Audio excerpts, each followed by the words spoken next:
Hello guys, okay, but today I want to recite about the Bible verse, right? About the Bible verse, right? Okay, pada hari ini Injil akan memberitakan tentang fasa bilangan yang ke-10. Today Bible verse about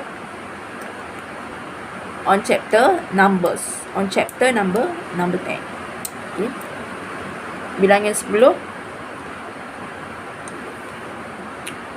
fasa bilangan yang ke-10, okay, iaitu semboyan nafiri. Okey, pada firman Tuhan yang pertama, Tuhan berfirman kepada Musa, buatlah 2 nafiri dari perak tempaan yang harus kau buat itu supaya dipergunakan untuk memanggil umat Israel dan untuk menyuruh laskar-laskarnya berangkat. Apabila kedua nafiri itu ditiup, segenap umat itu harus berkumpul kepadamu di depan pintu kemah pertemuan. Jikalau hanya satu saja ditiup, maka para pemimpin, para kepala pasukan Israel harus berkumpul kepadamu. Apabila kamu meniup tanda semboyan, maka haruslah berangkat laskar-laskar yang berkemah di sebelah timur. Apabila kamu meniup tanda semboyan kedua kalinya, maka haruslah berangkat laskar-laskar yang berkemah di sebelah selatan. Jadi tanda semboyan itu harus ditiup untuk menyuruh mereka berangkat. Tetapi untuk menyuruh jemaah itu berkumpul, kamu harus meniup saja tanpa memberi tanda semboyan. Nafiri-nafiri itu harus ditiup oleh anak-anak Imam Harun. Itulah yang harus menjadi ketetapan untuk selama-lamanya bagimu turun-temurun. Dan apabila kamu maju berperang di negerimu melawan musuh yang menyesatkan kamu, kamu harus memberi tanda semboyan kepada nafiri supaya kamu ingat di hadapan Tuhan Allahmu dan diselamatkan daripada musuhmu. Juga pada hari kamu bersukaria, pada perayaan-perayaanmu dan pada bulan-bulan barumu, haruslah kamu meniup nafiri itu pada waktu mempersembahkan korban-korban bakaranmu dan korban-korban keselamatanmu, maksudnya supaya kamu diingat di hadapan Allahmu, kerana akulah Tuhan Allahmu. Okey, berangkat dari gunung Sinai. Okey, pada firman Tuhan yang ke-11, pada tahun yang kedua, pada bulan yang kedua, pada tahun 20 bulan itu, naiklah awan itu dari atas kemah suci tempat hukum Allah. Lalu berangkatlah orang Israel dari padang gurun Sinai menurut aturan keberangkatan mereka. Kemudian diamlah awan itu di padang gurun Paran. Itulah pertama kali mereka berangkat menurut titah Tuhan dengan perantaran Musa.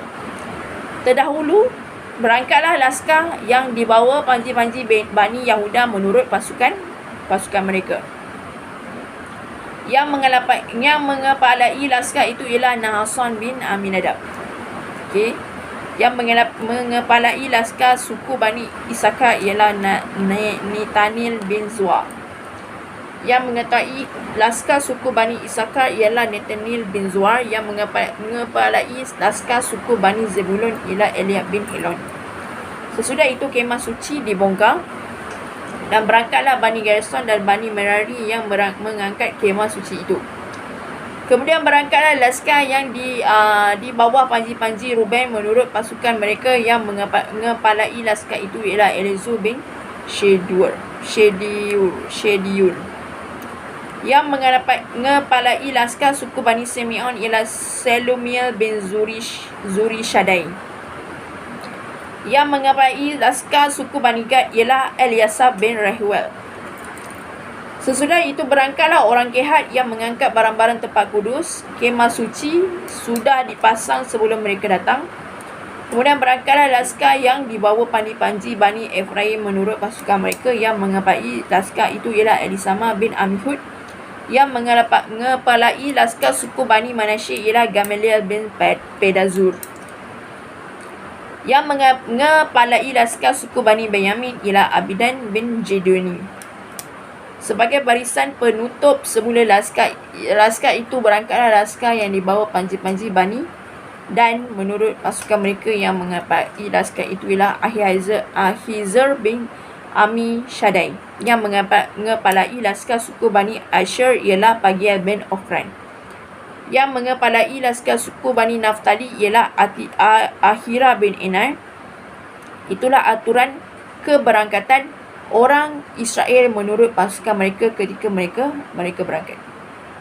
Lalu berkatalah Musa kepada Hobab, anak Reuel, orang Midian, mertua Musa, kami berangkat ke tempat yang dimaksud Tuhan ketika ia berfirman, aku akan memberikannya kepadamu, sebab itu ikutlah bersama-sama dengan kami, maka kami akan membuat baik kepadamu, sebab Tuhan telah menjanjikan yang baik tentang Israel.